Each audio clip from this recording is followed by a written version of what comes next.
you said when you were younger, you were reading, and when you went through some of these stressful experiences, you were reading small print, and then it went to reading large print. And so, like, again, I really don't understand blindness at all. I realize, Okay. because like I would have thought that like you just can't see anything or read anything, and then there's Mm. like, blackness, and you already dissuaded me from that opinion, saying that you see shades of light. Like, I walk into this knowing that I'm going to realize how much more ignorant I am on this topic, but it's really even further than I thought. Mm. so like, And maybe walk me through that. yeah, so essentially, I mean, I don't. Interesting. Okay, so and interesting. I was an avid reader. Where I grew up, it was extremely hot in the summertime, Mm. and I've got extremely pale, sort of Scottish background skin, and so it was a choice to stay inside and read a book rather than go out into the 40-degree sunshine. Right. And so, as a young person, I used to read a lot, and I would get migraine headaches and all sorts of nasty eye strain things, but I loved it so much that I would just continue doing it. And then eventually I went, okay, well, this is not working so well anymore. I need to sort of start adapting and go over to something like audio tapes.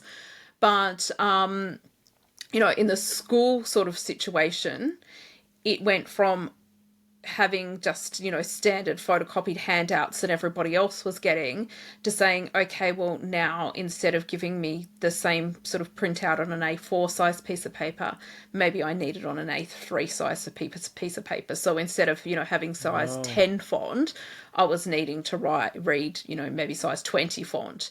And then just gradually, by the time I was 30, probably reading anything was a bit tricky.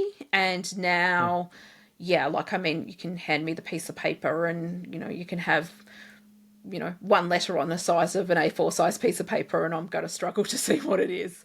So it's just been that gradual deterioration. The other interesting thing is many people have an assumption that most people that are blind can read Braille.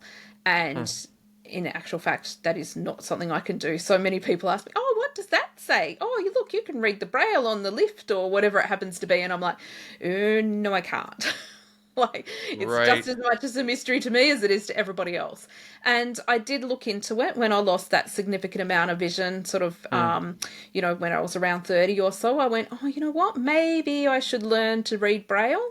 And I actually investigated and spoke to a few people, and they said it's literally like learning a foreign language. So unless you have a plan to use it all of the time, it's like, learning French at high school. Like, you're going to forget it. And so Huh. it's like, oh, well, I really don't have a plan to use it all of the time. So I'm probably going to not waste my time and energy on that. I'll just rely on technology getting better, which it obviously has across the years. Yeah. And that has been my savior in the sense that, so many things don't even need to be adapted to being specially accessible. So something like my iPhone, for example, like, Hmm. there's accessibility features just built into it. So things like, your text to speech just automatically is there now, and that's the case with so much technology that it's Hmm. just developed to make my life so much easier.